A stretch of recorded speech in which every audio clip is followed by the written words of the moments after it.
Coming to you recorded from our studio in Quebec, Colorado. We're Betty, Joe, and Roy. And this is...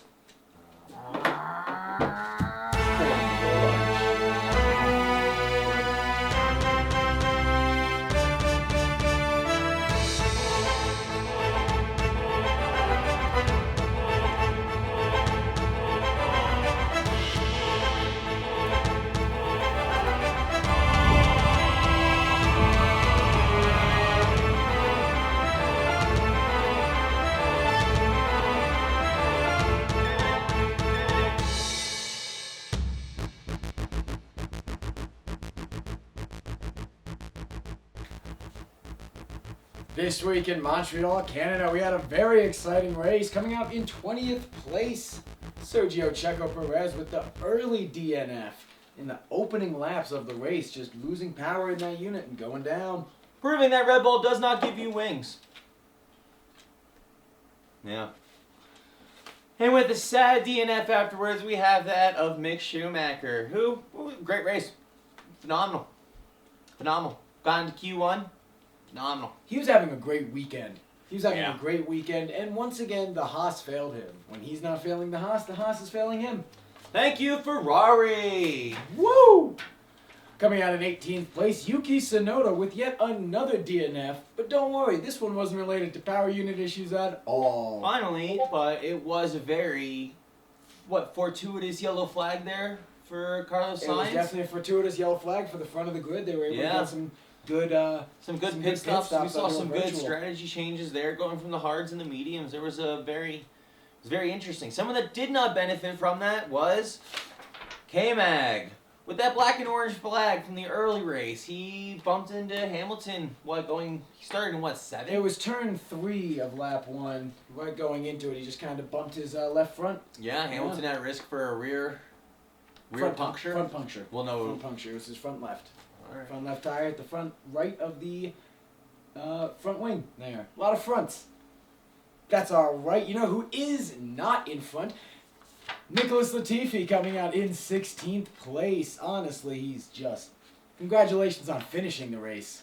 And congratulations to Oscar Piastri. And with that, we got 15th place of Lando Norris. Norris no race, as I'm going to call him. He just didn't do anything, nothing.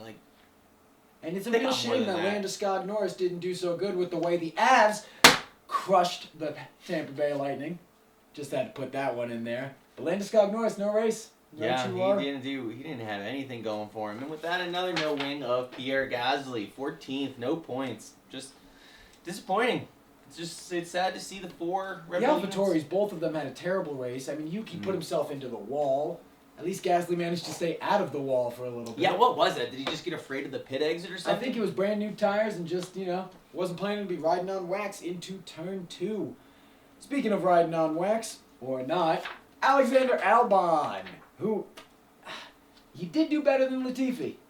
Mr. Williams over here. I mean, yeah, they're in a Williams. They don't have much. They're trying. The team's trying. I mean, they're getting themselves closer and closer to the points. They have some points this season. Maybe they can get some more next season. The regulations definitely... This team is one team that I feel benefited from the regulations. Absolutely. And they are doing far greater than past seasons. But a team that did not benefit from these regulations is the Aston Martins, with Vettel finishing 12th. Kind of a disappointing finish considering he led FP3, got into Q3 and did nothing. Qualified, 17th, 15th? Yeah, those difficult conditions. He just could not get that car around. And it's a shame. He was pole position both 2018 and 2019. 4-time world champion. Can't drive in Canada in the rain. But at least he kept it out of his own wall. Speaking of keeping it out of the wall, Daniel Ricciardo. He did keep it out of the wall, and while he did finish as the first McLaren, he did not manage to get up into those points. He tried. It's a lot of hope for Ricciardo. Hopefully he's been looking better the past few weeks. I mean, the McLarens just doesn't seem like they have a great car, but he's putting what he can into it. It's tough. It's got to be tough. It's hard to hate a smile like that. Yeah. And with the first points of the race, we got Lance Stroll. Ooh, the Lord and Savior! Ooh. Yeah, he didn't crash. Whoops. He didn't crash finally. He actually finished the race. Good for him. We're kind of surprised. Yeah, he made it to the end. I mean, he beat Vettel. That's good. Good for him. We'll see. Not much hope for the guy. I'm sorry. My Aston Martin grid is not looking good at the moment. Nah. Coming out in 9th place, Zhao Guan Yu. And I'll tell you what, he was holding position with the other Alfa Romano, but it's a good finish for him. Getting out of points, his only second point finish. That's his first year. If this is his rookie year, he's doing great. Yeah. He's doing fantastic. He's right behind Bottas, who's got a pedigree of success. So, yeah, Bottas, 8th place, pedigree of success, doing great. I mean, he's fine. Alfa Romeo is a weak car. They're finishing. They were expecting that. Everyone was expecting that car to be so much weaker than it has been. So much weaker than Bottas has proved it to be. Yeah, it's great. It's great. It's great. Good for them. Good for Bottas. Good for him to get into that fresh environment and actually be able to help someone and do well for himself. Yeah, actually be able to race his own race. That is very nice. Speaking of racing his own race, we have today the fall of Fat Fernando. After such a phenomenal weekend he had, and especially fortuitous qualifying session, he did end up in 7th place. That was after what? After a power unit fail? A little power issue? Yeah, he said he lost some power. I really think it was the fact that he went on mediums for 30-something laps. He shouldn't have done that. Should have pit earlier instead of waiting and pitting in the green. Shouldn't have done that. Should have pit earlier, Alonso. I think you would have finished in a lot better. You had a good car. Probably about 2 or 3 spots up. You definitely would have finished ahead of Esteban Ocon, who finished in 6th, and what I like to say, got lucky. Man's career is pretty much based around luck. I mean, he's a decent driver. Don't get me wrong, decent driver, but his win, luck. Win. The most interesting things we're going to see of him this year are going to be any other times he battles with Fernando this year, and that says less about him and more about Alonso. Coming out in 5th place, we have the brilliant recovery of this disgusting Ferrari dominance with Charles Leclerc coming out in 5th place after taking a 20-place grid penalty before the race even started for a new power unit. Yeah, finished great. Yeah, he did. He had a great race. He just kept charging up through that field, showing why he is the dead horse's golden pony. Yeah, the one that's hopefully going to get them back in that Constructors. He's doing great. He's having a great season, and everything that's been kind of against him has not really been his fault this year. He's had a couple of errors that were his own, but it's... he has a DNF because of himself. He's been mainly plagued by Ferrari reliability issues. Yeah. They did want us. Yeah, 4th place, though. George Russell. Proving why he's in that Mercedes still. Keep saying it. Gonna keep saying it. Mr. Consistency. Consistently finishing in those top 5s. Every race, top 5. Yeah, he's still the only racer to finish every race in the points. Yeah. And, yeah, he has just proven why he deserves to be driving that Silver Arrow. He did have a great race. The only reason the Mercedes is in 3rd. Only reason. Absolutely. But as we say that, we have breaking news about a unique situation that has never occurred in Formula One. Today we saw Lewis Hamilton stand on the podium, coming out in 3rd place. From back blown out to back on top. Good for him. Honestly phenomenal. Back blown out in Baku to back on top. I mean, FII stood in, and I think that's really going to help their car.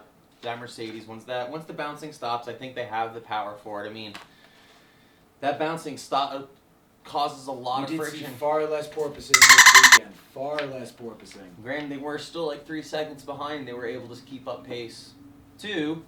Number 2 of Carlos Sainz, keeping that Ferrari. The Ferrari's in the top 5. Yeah. Love it. Good for him. So close to his win. So close to his victory. We need that. We're waiting for you, Sainz. We're rooting for you. We really are rooting for you to get that victory over Max Verstappen. Million Verstappen. He took his victory again. Good for him. Reigning world champion, running the number 1. E-Million. Hey, maybe he's breaking the number 1 curse. He has been... every time his engine has gotten him to the end, he's done phenomenally. He's had a good finish. That's fair. I mean, maybe. Maybe he's breaking the number 1. And you know what? Good for him. It's interesting to see a curse get broken if that's what happens. Does need to happen. Those things need to happen. Yes. And with that, that concludes this episode of Formula Lunch. Who are we? We're Betty Joe and Roy. Live from our studio in Quebec, Colorado. This is...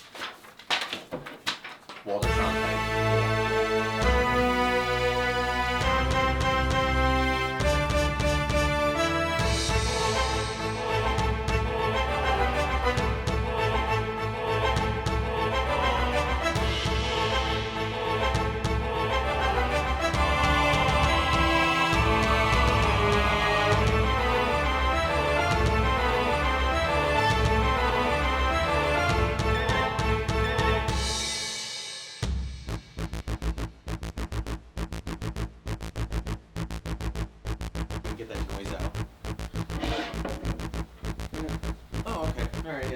this easier.